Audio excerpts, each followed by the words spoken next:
Fərvərdinin 16-sı Ərdəbilin tarixində faciə gündür. Xiyanət və müsibət günü. Bir gün ki, namərdliklə dilavər bir qəhrəmanı daldan vurdular.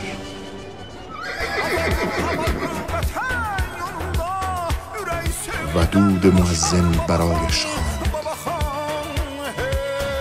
صدایش در آوازها ماند، اما نامش هنوز در غربت است.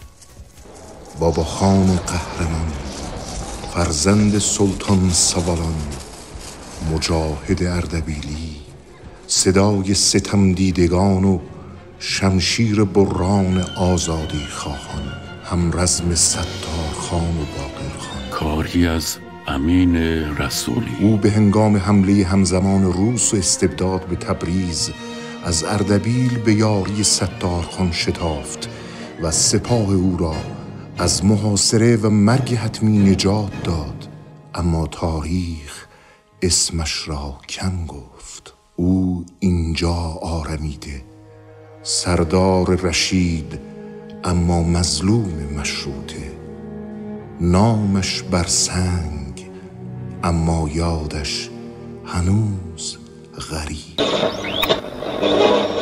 امروز 16 فروردین سال 1301 حاج باباخان اردبیلی، مجاهد و سیاستمدار ایرانی در دوره جنبش مشروطه به قتل رسید. 1301-ci ilin Fərvərdin ayının 16-sında Hacı Babaxan Piləsihran kəndinin kölşənində canını azadlığa fəda etdi.